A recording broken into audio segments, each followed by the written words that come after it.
우리 앞뒤 옆에 있는 분들과 한번 인사하겠습니다. 잘 오셨습니다. 한 번 더 축복할까요? 사랑하고 축복합니다.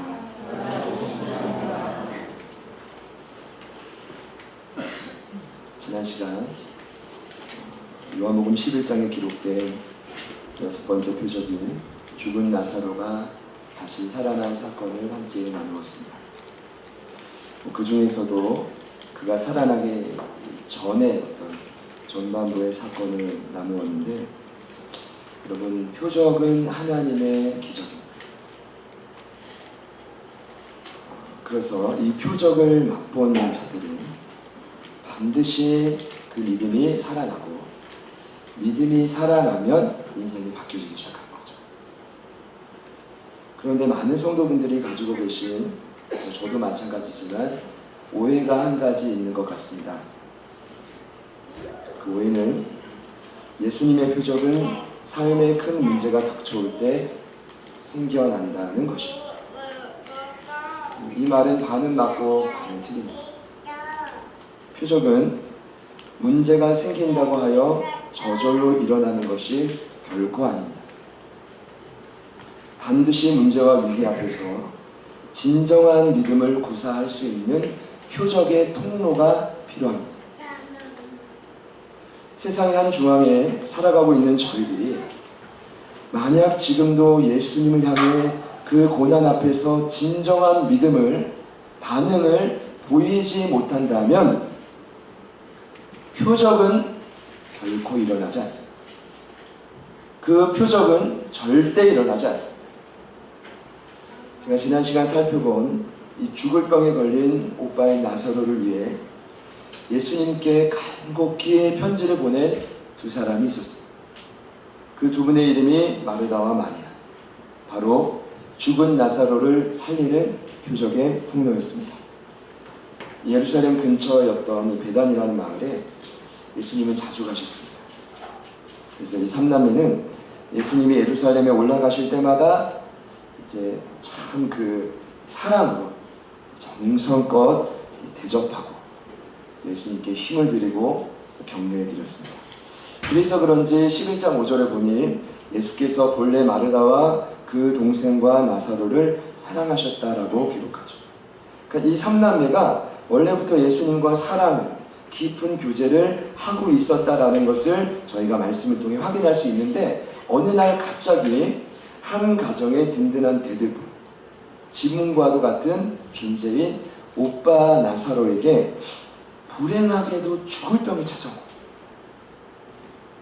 이때 두 노이가 너무 감사하게도 그 위기 앞에서 예수님을 떠올립니다.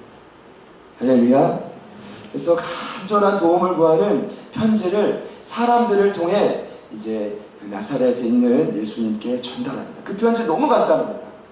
제가 지난주에 말씀드렸죠. 매우 간단하지만 매우 절실하고 매우 진솔하고 매우 겸손한 간구의 편지였습니다. 이런 내용입니다. 주여 보시옵소서. 사랑하시는 자가 병들었나이다. 우리 같이 한번 따라합시다. 주여. 주여. 처음만 따라하겠습니다. 이 고백 속에 놀라운 믿음의 진리가 있습니다. 물론 예수님을 향해 간절한 사랑과 치료를 간구하는 어떤 마르다와 마리아의 어떤 기도의 요청이었었지만, 제가 이 말씀을 묵상하면서 너무 놀랍고 충격을 받고 도전을 받았던 건 주여. 무슨 뜻입니까? 지금 내가 처한 형편과 상관없이 예수님은 지금도 내 삶의 주여이십니다. 여러분, 갑작스러운 질병이 오면요, 아무리 용기 있는 인간도, 사람도 두렵고 초조하고 슬플 수밖에 없습니다. 더 나아가 이 마르다와 마리아는 예수님을 평소에 열심히 섬겼던 자들, 오늘날로 따지자면 교회 봉사 열심히 하고 주 이름에 절대로 안 빠지며 금요 성령 집회는 기본이고 훈련 때는 소감문을 빠지지 않고 발표하시는, 빠지지 않고 순종하시는 그런 분들이라고 생각하시면 됩니다. 그런 분들 계시죠? 근데 만약에 이런 분들에게 정말 불치병이 걸릴 때, 갑작스럽게 불행이 찾아올 때 저 같으면 하나님 원망하고 불평할 것 같아요. 그리고 더 놀라운 건 이 주변에서 공동체의 분위기가 물론 안타깝게 기도해 줄 수 있지만 사람인지라 그런 위기에 처한 사람들 보면 어떤 마음이 먼저 드냐 하면 아이고 꼴 좋다. 아이고 제자들께 열심히 다니다. 그렇게 그냥 갖다 바치더니 도대체 결과가 뭐냐? 예수가 메시아가 맞냐? 그럴 수 있다는 거죠. 그런데 이 마르다와 마리아를 보면 그렇지 않아요. 우리들이 예수님을 얼마나 사랑했습니까? 얼마나 열심으로 섬겼습니까? 충분히 이러고 하나님을 원망하고 불평할 수 있을 만도 한데 그러나 그녀들은 그러지 않습니다. 주변의 비난과 방해에도 전혀 굴하지 않고 여전히 예수님이 내 삶에, 우리 가정에, 우리 삼남매의 주인이십니다. 할렐루야. 그 고백이 믿음입니다. 그런 고백이 진짜 믿음입니다. 생명을 잃어가는 나사로를 생명의 근원 되신 예수님께로 연결하는, 이것이 표적의 통로죠. 이런 분들은 하늘의 역사를 그냥 뜬구름 잡는 이야기가 아니라 이 땅 가운데로 끌어내리는 기적의 통로, 기적의 도화선. 제가 봤을 때 이런 분들을 우리는 너무 쉽게 표현하는데 중보자라고 합니다. 영어로 인터세서라고 하죠. 끊어진 다리를 연결해주는, 생명이 끊어진 나사로와 생명의 주체가 되신 예수님의 그 두 다리를 연결해주는 자. 저는 이런 분들을 영적 아비, 참 제자다라고 말씀드리고 싶습니다. 제가 자세히 보니까요, 결국에는 영적인 성숙도는 그 사람의 믿음의 정도는 공동체 안에서 확인됩니다. 언제 확인될까요? 문제와 어려움이 찾아올 때. 사실 역경이 찾아올 때 여러분, 누군가를 바라보면서 비난하고 원망하고 불평하는 건 굳이 노력하지 않아도 너무 쉬워요. 그건 자연스럽게 됩니다. 해보셨죠? 이걸 우리는 전문 용어로 뒷담화라고 해요. 교회엔 이거 없나요? 많죠. 있죠. 존재합니다. 저희 안에 존재하지 않을 수도 있지만 저는 존재할 거라고 믿어 싶지 않아요. 지금 이 상태로라면 충분히 존재합니다. 여러분, 그건요 밤을 새서도 할 수 있습니다. 누구나 쉽게 할 수 있습니다. 믿음 생활 이제 시작한 분들도 얼마든지 할 수 있습니다. 그러나 역경과 고난 앞에 아주 묵묵히 중보자로 서서 영혼을 위해 섬기는 분들은 아주 드뭅니다. 우린 이런 분들을 다시 말씀드리죠. 영적인 아비요, 참 제자요, 표적의 통로다라고 합니다. 사랑하는 여러분, 저와 여러분 모두가 이런 모습 닮아갈 수 있기를 소망합니다. 더 이상 비난하지 않겠습니다. 대신 이제는 그 영혼을 위해 기도하겠습니다. 그런 은혜가 있기를 소망합니다. 여러분, 얼마나 간구했습니까? 예수님이 그 삼남매를 너무 사랑하셨기 때문에 이 편지를 분명 받으시고, 제가 생각할 때는 최선의 응답을 허락하셨다고 저는 믿어 의심치 않습니다. 근데 재미난 사실은 예수님이 긴급한 정보를 받고 바로 베다니로 가지 않았다. 11장 6절을 보면 그 계시던 곳에 이틀을 더 유하셨다라고 합니다. 제가 조사해 봤더니요, 일단 베다니에서 예수님 계신 나사렛까지 사람을 보내고 아무리 빠른 걸음으로 와도 하루길이 걸린다고 합니다.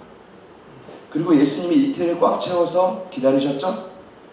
그리고 예수님이 베다니로 찾아가셨죠? 이 날을 계산해 보면 총 며칠이냐 하면 나흘입니다. 오늘 읽진 않았지만 요한복음 11장 17절을 보면 이렇게 기록되어 있습니다. 예수께서 베다니에 가서 보시니 나사로가 이미 무덤에 있은지 나흘이라. 여러분, 며칠이라고요? 나흘. 그럼 어떤 계산이 나오냐면 사람들을 보내 예수님께로 갈 때 이미 베다니의 나사로는 목숨이 끊어졌다는 거죠. 예수님이 이걸 몰랐을까요? 연기하신 겁니까? 너희들 오늘은 힘들었다, 편지를 한번 보자, 이랬던 것입니까? 예수님이 이미 다 아셨죠. 그분은 저와 여러분처럼 죽을 병을 못 고칠 분이 아닙니다. 전능자이십니다. 얼마든지 회복시킬 수 있습니다. 그런데 그분이 그렇게 하지 않으시고 이틀을 꽉 채우시고 나사로가 무덤에 들어간 지 무려 4일 만에 나타나셨습니다. 저는 이렇게 말씀드렸습니다. 두 누이가 그토록 원한 표적의 시간과 예수님이 원하신 표적의 시간이 달랐다. 여러분, 이 간극을 버티고 기다리는 것이 믿음입니다. 여러분 참 힘들어요. 여러분 보통 기도하실 때 응답의 때를 막 다 나름대로 정하실 것입니다. 성격이 급하신 분들은 일주일, 조금 여유가 있으신 분들은 보통 이제 보름이나 한 달이나 두 달. 정말 마음이 넉넉하신 분들, 하나님에 대한 마음이 해와 같이 이렇게 넓으신 분들은 올 한 해까지 응답하십시오. 안 되면 제가 말씀드렸죠? 금식합니다. 저 죽습니다. 당장 응답하십시오. 여러분 이런 것입니다. 우리가 원하는 때와 하나님이 원하시는 때가 얼마든지 다를 수 있습니다. 제가 지난주에 말씀드리지 않았지만 이 말씀을 전하면서 마음속으로 얼마나 회개되죠. 하나님 1년이 지나면 이 모습, 3년이 지나면 이 모습, 그래도 이제 5년이 되면 이 모습 하나님 앞에 내려놨습니다. 그리고 한 가지 기도만 하기로 했습니다. 하나님, 언제일지 모르겠지만 우리 제자들 교회 가운데 부흥을 허락하십시오. 부흥의 때를 허락하십시오. 저는 그 때를 기다리겠습니다. 여러분 부끄럽지만 이것이 믿음입니다. 내 생각과 뜻을 하나님께 관절시키는 것은 가짜. 하나님이 기뻐하시는 믿음이 결코 아닙니다. 하나님이 진정으로 원하시는 본질의 믿음은 하나님의 때를 기다리며 인내하는 것입니다. 지금 제가 11장 말씀을 다시 보니까 11장의 핵심은 옛날에는 죽은 나사로가 살아났구나, 할렐루야, 너무 기쁘다, 이건 줄 알았는데 그것이 아니에요. 이 중요한 핵심적인 사건을 중심으로 그 주변에 있는 이웃들을, 그 믿음을 성장시키기를 원하십니다. 그 첫 번째 목적이 누구였냐면 죽은 나사로의 두 누이였던 마르다와 마리아의 믿음을 이번 사건을 계기로 변화시키기를 원했던 거죠. 여러분 이런 일들이 저와 여러분에게도 있기를 소망합니다. 네, 없다 할지라도 괜찮습니다.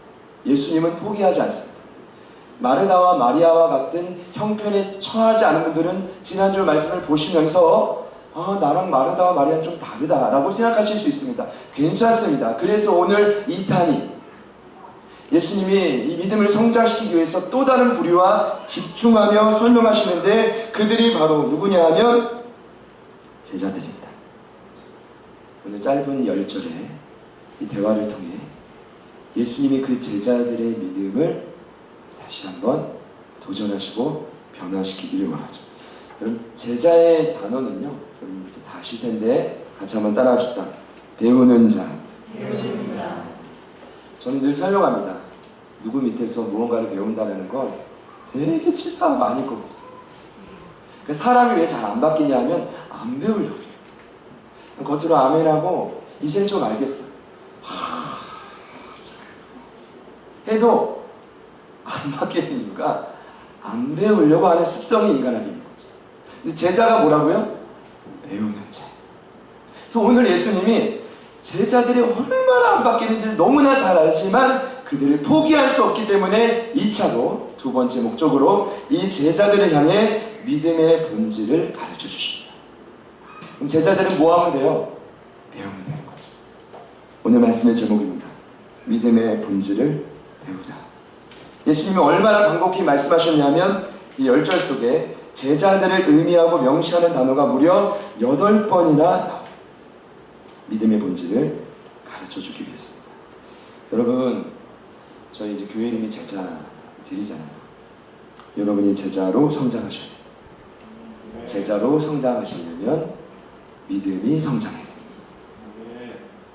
믿음이 성장하셔서 변화되시고 제자가 되시려면 그 믿음의 본질을 알아야 돼요. 결론적으로 말씀드리면 믿음의 본질은 우리의 삶의 유일한 믿음의 대상인 예수님을 제대로 알면 보여요. 오늘 그 예수님이 어떤 분이신지 우리가 깨닫고 그 예수님이 걸어가신 삶을 따라갈 수 있는 결단이 저와 여러분의 있기를 소망합니다. 네, 감사합니다. 할렐루야. 네. 자꾸 이런 추임새를 넣는 이유는 오늘 좀 이렇게 정신을 바짝 차리기 위해서 그런 것이니까 여러분 이해해 주시면 감사하겠습니다. 전에 그 야간 근무 쓰시고 참 매우시는 분들이 정말 대단하시다는 생각을 제가 오늘 새벽에 바른 예배를 드리면서 또 깨달았어요. 상경 집사님 교회 오셔가지고는 집에서 주무셔야 되는데 교회 오셔서 주무실 때 이건 비난할 문제가 아니에요. 긍휼한 마음으로 얼마나 착한 일인지 몰라죠. 할렐루야. 네. 여러분 제자 되기를 원하십니까? 옆에 있는 분들께 한 번 더 축복합시다. 그러면 믿음이 성장해야 합니다. 보시겠습니다. 예수님이 이틀을 좀 잠잠히 계시다가 갑자기 나 다시 유대로 간다. 뭐 이렇게 거라고 생각하지 않아요. 원문을 보니까 유대로 다시 가자. 굉장히 강력하게 선포하고 있는데 이때 난리가 납니다. 누가 난리가 나냐면 제자들.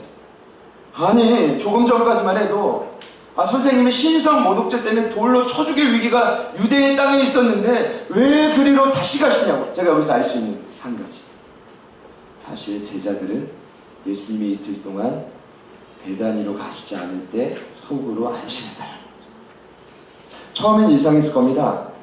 왜 우리 예수님이 사랑하는 나사로에게 바로 가지 않을까? 그런데 물어보고 싶지 못한 거예요. 괜히 물어봤다가 예수님이 그치 빨리 가야지 이랬다가는 예수님만 위험한 게 아니라 본인들도 위험하게 되는 거예요. 그러니까 정신없이 12명 중에 눈치 없는 사람도 있잖아요. 괜히 예수님께 질문하려고 하면 나머지 11명이 여신다원들은 칼을 갖고 다니니까 칼을 들면서 너 입 다물고 있어. 우린 조용히 유대로 가면 안 되고 그냥 여기서 머물다가 다른 지역으로 가야 된다. 그래야 우리가 그 유대인들의 돌로부터 자유할 수 있다. 이게 제자들의 마음이었다는 거죠. 제가 자세히 보니까 제자들은 그 마음에 두려움이 가득해. 지금 그들에게 찾아온 인생의 가장 큰 역경과 고난은 유대인들이 돌을 들어서 우리 스승만 죽이는 게 아니라 나도 죽일 수 있다는 거죠. 그런데 이틀이 지나고 갑자기 예수님이 가신다고 하니까 난리가 난 거예요. 이때 우리 예수님은 굉장히 강인하시잖아요. 말이 통하지 않아도 화도 내지 않고 비유를 들어 말씀하셔요. 낮과 비유, 이제 밤의 비유인데 이건 이제 어렵게 생각하면 어렵지만 간단한 내용입니다. 이렇게 이해해 주시면 돼요. 옛날 어르신들은 이제 낮에 일하고 밤에는 뭐 했죠? 주무셔야죠. 물론 요즘에는 이제 낮과 밤이 바뀌신 분들도 가끔 있어요. 어떤 힘든 분들은 뭐 낮에도 일하고 밤에도 밤새 일하시는 분들도 있을 수 있죠. 뭐 그럴 수 있습니다. 그러나 그때만 해도 낮에는 일하고 밤에는 집에 들어가요. 어떤 뜻일까요? 제자들에게 말한 겁니다. 지금은 낮이기 때문에 내가 사명을 감당하고 일을 해야 될 때다. 그리고 또 하나 말씀하십니다. 내가 세상의 빛인데 내가 이 어두운 세상에 빛을 비춰야 이 땅이 빛이 되고 낮이 된다. 여러분, 이 말을 통틀어 보자면 지금 제자들에게 나도 두려운데 내가 지금 베다니로 다시 가는 이유는 하나님이 나에게 주신 사명을 감당하기 위함이다. 여러분 이해가 되십니까? 네. 믿음이 성장하려면 제가 이번 주에 새롭게 깨달은 게 있습니다. 유일한 믿음의 대상인 예수님이 걸어가신 길을 자세히 봐야 되는데 오늘 예수님이 걸어가신 길을 자세히 보니까 첫 번째로 깨달은 건 예수님은 그 마음속에 두려움이 없다. 같이 한번 따라합시다. 예수님은 두려움이 없습니다. 여러분 이 사실을 이렇게 이해해 주시면 좀 오산인데 그분은 완전한 신이라서 두려움이 없었던 게 아니라 똑같으니까 똑같이 마음으로 염려하고 고통받고 외롭고 아파하고 힘이 들 수 있는 것입니다. 그러니까 이 삼남매가 사역할 때마다 그렇게 극진히 대접해줘서 특별히 더 사랑했던 거예요. 예수님은 우리랑 똑같은 인간입니다. 그러니까 우리 인생의 모델이 되실 수 있는 거예요. 할렐루야. 그런데 이 말씀을 보면 그분이 그 두려움을 극복할 수 있었던 힘이 어디 있어요? 결론적으로 말씀드리면 그분이 그 두려움을 극복하는 힘은 눈에 보이는 두려움을 가져오는 환경과 요소보다 나에게 주신 하나님의 그 사명이 더 크게 느껴지는 거죠. 다시 한번 말씀드립니다. 당장 지금 내 눈앞에 보이는 두려움을 가져오는 그 요소가 무엇인지 모르겠지만 삶의 모든 한계와 장애물보다 나에게 명령하시고 영생을 주시고 사명을 주신 우리 하나님이 더 위대하다고 느끼기 때문인 거죠. 한 가지 분명히 알 수 있는 진리가 있습니다. 하나님이 내게 주신 사명대로 살면 두려움을 가져오는 삶의 모든 장애물은 극복이 된다. 이게 중요한데, 사명대로 살면 두려움은 사라진다. 한 번 더요. 사명을 붙들고 살다 보면 두려움은 어느샌가 우리의 인생으로부터 힘을 잃고 도망할지어다. 믿으시는 분들만 아멘 해보시죠. 제가 여러분께 질문 드리고 싶습니다. 여러분은 무엇을 두려워하고 계십니까? 그리고 왜 두려워하십니까? 많은 이유가 있을 수 있지만 오늘 말씀을 근거로 보자면 가장 중요한 이유가 있습니다. 사명을 잃어버리기 때문에. 하나님이 내게 주신 사명을 끝까지 거부하고 타협하고 철저히 순종하지 않는 그 인생은 두려움이 있을 수밖에 없습니다. 늘 마음이 두렵거든요. 뭘 해도 불편해요. 뭘 해도 깨름직합니다. 여러분 그렇게 살고 싶으세요? 저는 오늘 결단하고 이 자리에 섰습니다. 제가 앞으로 드릴 말씀들이 더 충격적일 수 있는데 저는 여러분들이 지금 이렇게 살지 않으셨으면 좋겠어요.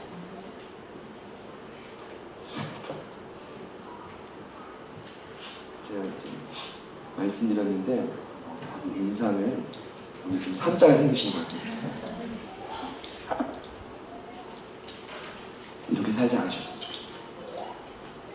더 이상 두려워하면서 살지 않았으면 좋겠어요. 제가 한 가지 더 말씀드리죠.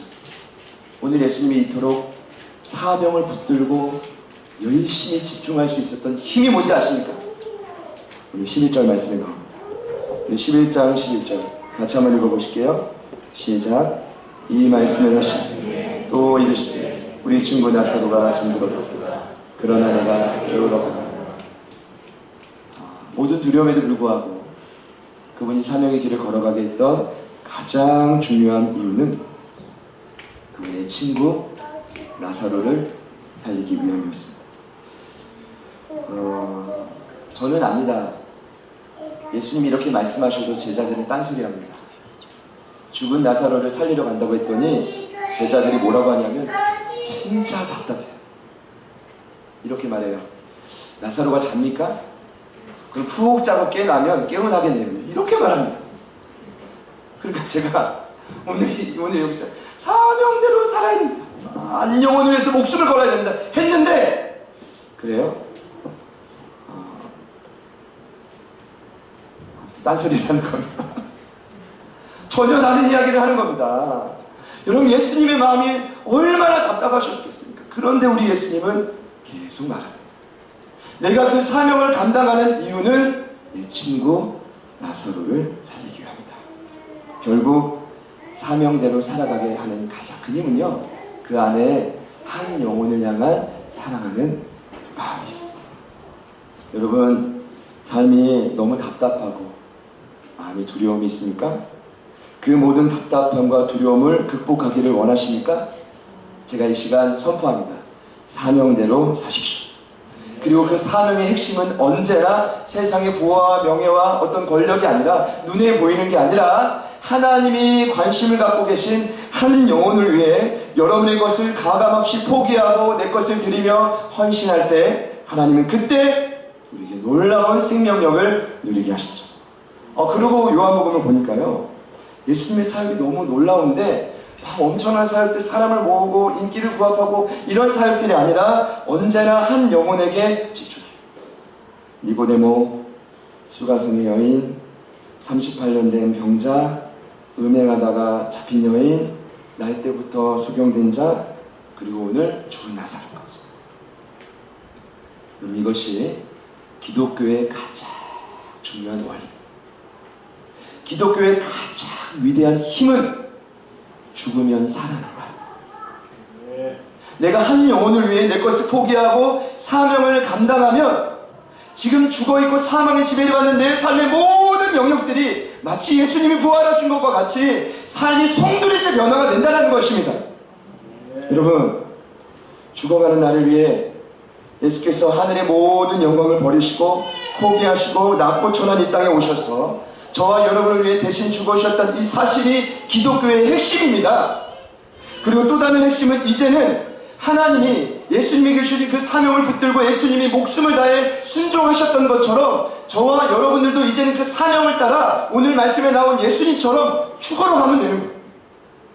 그러면 모든 두려움과 인생의 문제가 해결되기 시작한다는 것입니다. 여러분, 제자는 배우는 자입니다. 예수님께서 그토록 오늘의 짧은 본문 안에 제자들에게 믿음의 본질을 가르쳐주기 원했던 그 핵심은 뭐냐 하면 믿음의 대상인 자신을 보라는 것입니다. 힘들고 어려울 때, 두려울 때 자신을 보라는 것입니다. 내가 어떻게 살았는가? 내가 어떻게 이 위기를 극복해 갔는가? 첫 번째, 아파하는 한 영혼을 위해 자살한다. 두 번째, 이것은 그분의 사명이었고, 세 번째, 이 사명을 감당할 때 인생의 모든 두려움과 한계는 다 물러간다. 여러분, 이것이 믿음의 본질입니다. 여러분, 이것이 신앙의 본질입니다. 저는 예수님을 믿고 시간이 어느 정도 지나면 믿음은 자연 성장하는 줄 알았던 어리석은 사람이었어요. 결국 그렇지 않아요. 부족해도 적어도 예수님처럼 이렇게 사명을 위해 몸부림치지 않으면 저와 여러분의 믿음은 사장됩니다.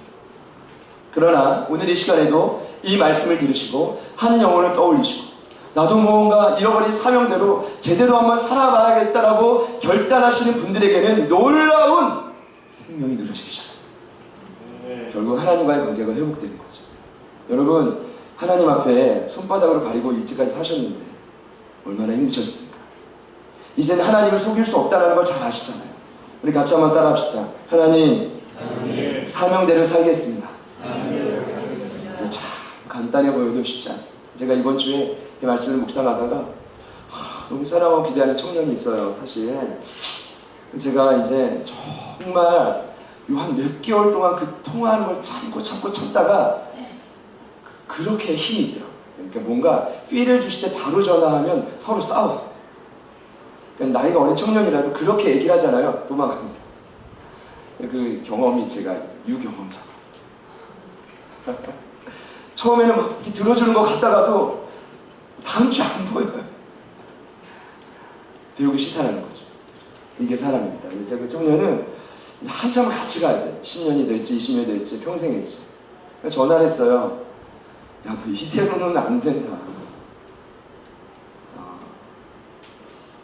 이대로 사명 감당 못한다. 지금 너 상태가 심각하다. 첫 번째, 적으라고 했어요. 첫 번째, 앞으로 나는 매일 큐티를 카페에 올린다. 매일! 네가 정말 하나님을 사랑한다면, 그 어느 누구보다 하나님을 사랑한다면 큐티를 올리는데 큐티를 건성으로 하지 않는다.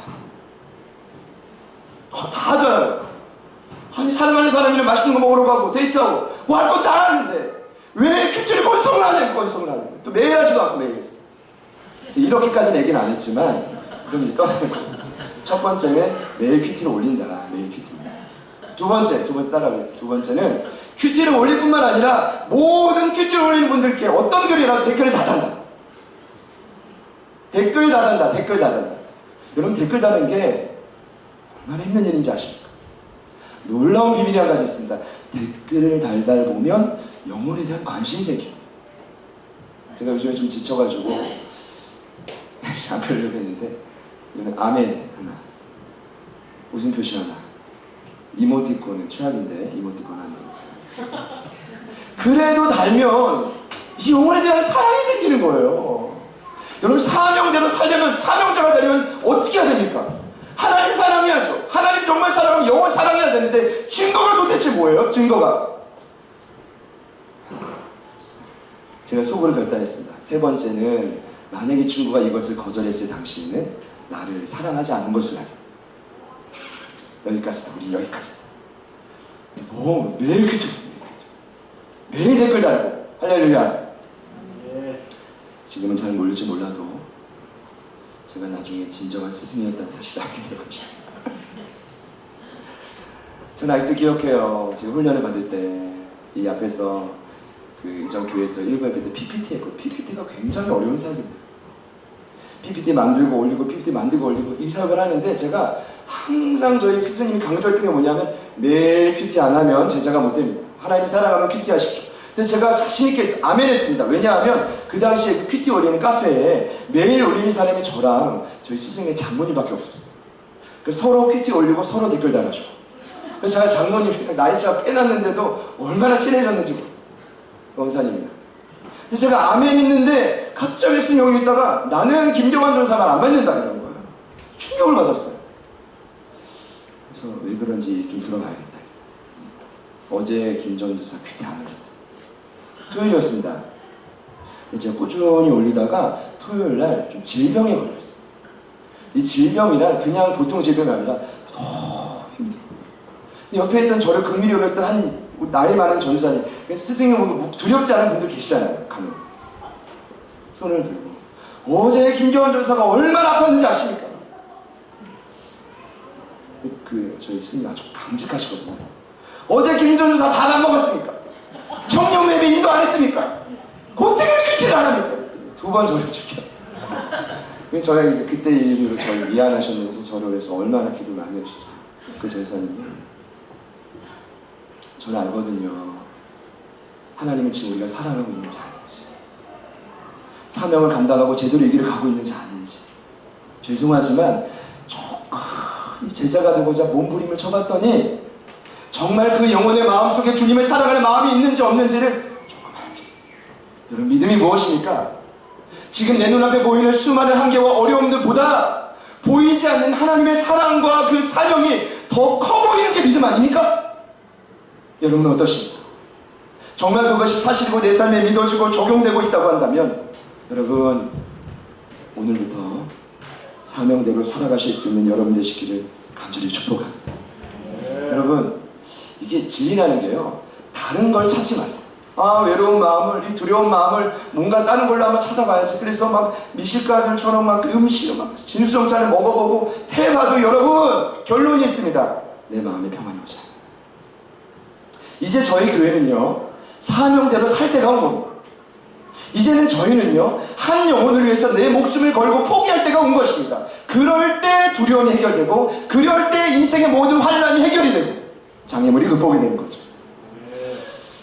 좀 오래됐습니다. 수개월 전에 장로님이 고민이 기도 전에 감동해 주신 게 있는데, 그걸 그렇게 고민하실까? 얘기를 들어봤더니 1000번째에 대한 도전해 주신다. 1000번째 얘기를 들어보니까요, 장로님이 이제 새벽마다 밤마다, 그리고 주일 이제 부끄럽지만 제가 주일엔 새벽 안 지키는데, 장로님은 주일 새벽 오시고 1부 예배, 2부 예배 다 드리시는데, 오늘도 또 저녁 예배까지 드리실 테고, 하나님 감동을 주신 게 성전에 가서 1000번의 예물을 드리며 예배를 드리는 것입니다. 그런데 장로님이 이제 예배를 드리실 때마다 꼭 제가 없어도 이 앞자리에 1000번째 예물을 올리시는데, 1000번째 맨 위에 그 말씀 구절 하나 적어놓으셨어요. 그 말씀 구절이 뭐냐면, 그런즉 너희는 먼저 그의 나라와 그의 의를 구하라. 그리하면 이 모든 것을 너희에게 더하시리라. 제가 오늘도 그 말씀 구절을 읽으면서 어떻게 제 마음에 감동이 됐냐면, 사명대로 살면 모든 한계와 어려움은 극복된다. 먼저 그의 나라와 의를 구하면 하나님이 놀랍도록 일하신다. 여러분이 저희들이 이렇게 고백합니다. 이 문제만 해결이 되면 사명 감당하겠습니다. 여러분, 이걸 우리는 뭐라고 하는지 아십니까? 거짓말이라고 합니다. 핑계라고 합니다. 나중에 문제가 해결돼도 또 다른 문제가 찾아옵니다. 문제는 계속됩니다. 어려움은 계속됩니다. 그러나 저와 여러분의 삶에 먼저 그의 나라와 의를 구한다. 오늘 말씀에 나온 예수님처럼 내 목숨이 위협이 있어도 한 영혼을 위해 사명을 감당한다. 저와 여러분이 주신 사명 감당할 때 하나님은 저와 여러분의 모든 어려움과 필요들을 채우실 것입니다. 제가요, 이제 장로님 지금 246번째까지 오셨거든요. 제가 이걸 246번을 말씀을 외치다 보니까 처음에 감이 안 왔는데 이제 확신이 생기고 오늘 말씀을 근거로 저 믿음으로 선포합니다. 사명대로 사시고자 결단하시는 모든 분들께, 우선순위가 바뀌어서 사명대로 먼저 헌신하는 모든 분들께 하나님의 놀라운 표적이 일어날 것입니다. 아멘. 여러분, 이런 걸 믿음이라고 하고 이런 걸 복음이라고 하고 우선순위가 바뀌어져요. 이게 너무 좋았던지 한 청년이 1,000번째 이제 따라하기 시작했어요. 똑같이 장로님처럼. 그 청년이 이제 새벽은 나오기 힘들어가지고 이제 밤마다 기도의 자리에 나오는데, 그 청년이 이제 뭔가를 이제 말씀을 한 구절 2,000번째를 좀 적고 싶은데 고민이 됐대요. 그랬더니 저한테 그래요. 목사님, 성경 66권을 봐도 마태복음 6장 33절밖에 없대요. 그러즉 너희는 먼저 그의 나라와 그의 의를 구하라. 그리하면 이 모든 것을 너희에게 더하시리라. 할렐루야. 사랑하는 여러분, 저와 여러분의 삶 속에 이제는 조금 결단하시고 주님 앞에 이 믿음이 좀 성장할 때가 좋은 것 같아요. 물론 지금 예수님과 제자들의 관계처럼 애기에도 또 나중에 딴소리를 저희가 할 수 있지만 이것만이 유일한 복음의 진리라는 사실을 믿으시기를 축복합니다. 제가 이번 주에 말씀을 묵상하다가 좀 두려웠어요. 역대상 10장 13절에 보니까 이스라엘 역사를 기록하다가 하나님이 직접 세우셨던, 자기 손으로 직접 기름 붓고 세우셨던 초대 사울 왕을 여호와께서 버리신 장면. 말씀은 이렇게 기록합니다. 사울이 죽은 것은 여호와께 범죄하였기 때문이라. 제가 원문을 봤어요. 이 범죄라는 단어가 제가 금요일에도 나눴지만 배신했다는 것입니다. 영어는 unfaithful, 신실하지 못했다. 그 사울이 처음에는 사명대로 한 영혼을 위해 열심히 살아가고자 결단했는데 시간이 지나면 지날수록 하나님을 배신했어요. 첫 마음을 잃어버린 거죠. 초심을 잃어버린 겁니다. 처음에는 얼마나 열심히 여호와께 묻고 듣고 따라가려고 순종했는지 그 모습이 너무 아름다웠는데 나중에 시간이 갈수록 여호와께 더 이상 묻지 않고 들으려 하지 않고 따라가려 하지 않았다. 여러분, 사람이 마음이 연약한지라 누군가는 의지해야 되거든요. 누군가는 그 마음을, 두려움을 극복해 줘야 되니까 이제는 여호와를 의지하지 않으니까 사울이 나중에 무슨 짓거리 한지 아십니까? 신접한 자 무당을 찾아요. 저는 이런 일들이 오늘 저와 여러분들에게도 저희 공동체에게도 일어날 수 있다고 저는 생각합니다. 더 이상 여호와께 묻지 않으면 두렵고 답답하니까, 하나님과 함께 끼어져서 두렵고 답답하니까, 평안이 없으니까 무당을 찾아요. 이제 사람을 찾아가 기도받으러 가고. 제가 이 말씀을 묵상하면서 되게 무서웠던 이유가, 제가 지난 여름에 좀 하나님의 은혜로 여러 곳에 이렇게 좀 십자가 복음을 전하게 되었습니다. 참 감사한 시간이었습니다. 한 번은 이렇게 신촌 좀 이렇게 가까운 그 곳에서 이제 복음을 전했는데, 그분도 이제 은퇴를 앞두는 그 목사님이신데 얼마나 정성스럽게 저를 대접해 주시고 기쁜 마음으로 돌아왔습니다. 그 다음에는 이제 그 안암로에 고려대학교 근처에 있는 교회를 좀 갔어요. 얼마나 극진하게 대접했어요. 딱 갔더니 그 발레 서비스라고 파킹 서비스 있죠. 그걸 교회에서 해주시는 거예요. 딱 내렸더니 그냥 몸만 내리십시오. 주자. 그분도 은퇴를 앞둔 목사님 양모임실 가셔서 얼마나 다급하게 오시냐, 수고 많으셨다. 식사를 이제 간식도 대접해 주시고 말씀을 전혀 끝난 다음에 제가 오다가 좀 약간 이제 뭘 느꼈냐면 뭐 교회 사역도 중요하지만 고려대학교 너무 멋지다. 야, 안암 공기 좋다. 물론 서울이 공기가 안 좋겠지만 금방 동경하는 마음이 드는 거예요. 제가 옛날에 꿈이었거든요. 그 학교 가고 싶었어요. 그래서 제가 오다가 어떤 짓을 했냐면 사진 하나 찍어요. 사진 하나 찍어요. 그리고 최근에 갔죠. 이번에 그 성균관대 옆에 있는 교회죠. 근데 성균관대는 너무 멋진 거예요. 물론 제가 들어가진 않았습니다. 운전하고 집회를 가야 돼. 그게 목적이니까. 근데 이제 사진을 하나 딱 찍으면서 와, 여기다. 대한민국의 대학교는 여기다. 왠지 모르는 끌림에 이끌려서 집에 돌아와가지고 뭐 주신 은혜와 이런 걸 나눠야 되는데 처음으로 말이죠, 저희 화원이한테 교육에 대한 부담감을 줬어요. 저희 아무것도 안 시키거든요. 만팡도란한데, 야, 넌 성경 갖는다, 성경 갖는다. 무조건 성경 갖는다. 봤더니요, 뭐 대접 너무 잘해주시고 식당도 있고 막 이런 모습들이. 근데 제가 이 말씀을 묵상하면서 두려웠어요. 이유는 한 가지입니다. 성령님이 제 안에 깨달음을 주셨다. 초심을 잃어버린다. 가서 제가 대접을 받고 제가 능력을 인정받고 제 이름을 알리고 그게 중요한 게 아니라 어디서든지 주님이 원하시는 것은 십자가의 복음을 전하고 그냥 영혼만 살리고 돌아오면 끝나는 것인데 제 마음의 초심을 잃어버렸어요. 당한음에 대한 마음. 혼자 교회를 나오며 열심히 신앙을 지키고 있는 우리 민지 같은 아이들. 나는 마음은 아니다. 주님이 말씀하신 저의 첫 마음 한 영혼.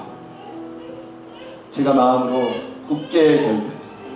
그러고 보면 장로님이 4가지 기도 제목을 246번 올렸을 때 첫 번째 기도 제목이 뭐냐면 제자들 교회가 끝까지 사명을 감당케 하여 주십시오. 이거거든요. 근데 이 기도 제목을 저에게 어떻게 들리냐면 제자들 교회가 주님 부르시는 그날까지 김경환 목사님 어디 도망가지 마. 뿌리를 깊이 내려달라고. 사랑하는 여러분, 제가 너무 부끄러운데 이 고백을 드리는 이유가 있습니다. 결단하는 마음. 저도 두렵고 답답한 마음 이 안고 살아갈 수 없기 때문에 결단하는 것입니다. 이 자리에서 결단하는 것입니다. 사랑하는 여러분, 여러분 초청합니다. 결단하십시오. 결단하십시오. 다시 한번 사명의 자리로 돌아오십시오. 한 영혼을 위해 예수님처럼 살아가십시오. 여러분, 저는 한 가지 확실합니다. 사명대로 살아갈 때 저와 여러분 안에 절대적인 평안이 누려집니다. 모든 문제가 해결되기 시작할 것입니다. 여러분, 그 은혜가 오늘 이 시간 저와 여러분 모두에게 있어지기를 축복합니다. 이 결단하는 마음으로 같이 한번 고백합시다. 먼저 먼저 그 나라와 의를 구하라. 그 나라와 그리하면 이 모든 것을 너희에게 더하시리.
이제 그들의 믿음이 눈을 뜰 것이기 때문에 너무 기뻐하신다라고 고백하고 있어요.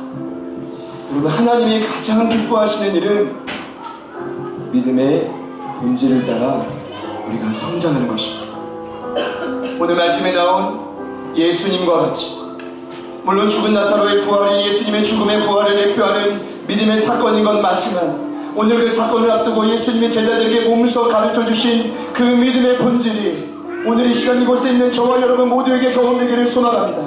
이 시간 결단하면서 함께 기도하실 때, 하나님, 이제는 먼저 그의 나라와 의를 구하며 살겠습니다. 나의 모든 생각과 에너지와 삶의 모든 영역을 먼저 주님 앞에 드리며 나아가겠습니다. 주님처럼 사용되고 살겠습니다. 주님처럼 한 영혼이 내 인생의 소중한 것을 깨닫고 살겠습니다. 이 결단하신 마음으로 우리 다 같이 주님 이름 부르시고 우리가 저리 기도합시다.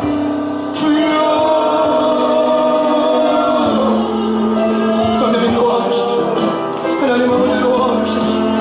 하나님, 나를 위한 삶을 내 인생이 아니고 목적과 영광을 위한 삶이 아니라 하나님의 나의 삶이 때로는 불편하고 때로는 역경과 어려움이 있다 할지라도 하나님이 말씀하시는 사명의 자리를 지키며 하나님이 말씀하시는 영혼들을 위해 달려갈 수 있는 저희들이 되게 하소서.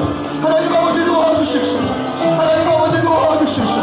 하나님 아버지 도와주십시오. 주님이 다시고 역사에 도와주십시오. 하나님 아버지 도와주십시오.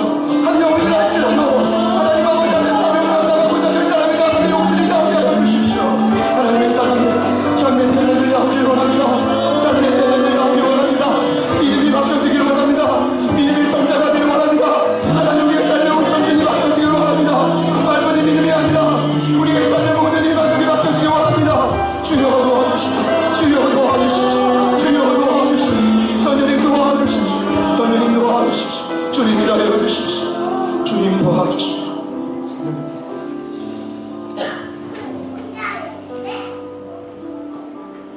귀한 표적을 통해 죽은 나사로의 두 누이 마르다와 마리아의 믿음을 성장시키시고, 이제는 때가 되어 너무 답답하고 변할 것 같지 않지만 그 제자들을 바라보며 자신이 몸소 믿음의 본을 실천하시는 주여, 오늘 우리들에게도 나타나시옵소서. 우리의 마음 한복판에 주의 말씀을 새겨 주옵소서. 왜 우리가 그토록 두려워하고 인생의 한결 가운데 좌절했는지 여러 많은 이유를 찾는 것이 아니라 오늘 말씀을 근거로 하나님의 사명을 따라갈 때, 오직 한 영혼을 위해 나의 것을 아낌없이 드리며 나아갈 때 내 인생의 모든 어려움은 극복될 줄 믿습니다. 내 인생의 모든 두려움은 극복될 줄 믿습니다. 내 인생의 모든 장애물은 극복될 줄 믿습니다. 하나님, 그 문제를 해결하시면 내가 사명을 감당하는 것이 아니라 이제는 그 순서가 바뀌어져서 엄청난 표적과 결과가 우리 사랑하는 가족들의 삶에 나타나게 하여 주시옵소서. 이것만 바꿔줄 수 있다면, 이것만 결단할 수 있다면 놀라운 하나님의 역사가 있을 터인데, 하나님의 결단을 방해하는 모든 사단의 관계와 유혹을 예수님의 능력으로 무력화시켜 주시고 주님이 걸어가신 그 길대로 믿음의 본을 보이며 따라가게 하여 주옵소서. 일하실 주님, 단 한 영혼이라도 이 믿음의 본질을 배워 실천하는 자가 나오게 하소서. 일하실 주님을 기대하며 예수님의 이름으로 간절히 축복하며 기도드립니다.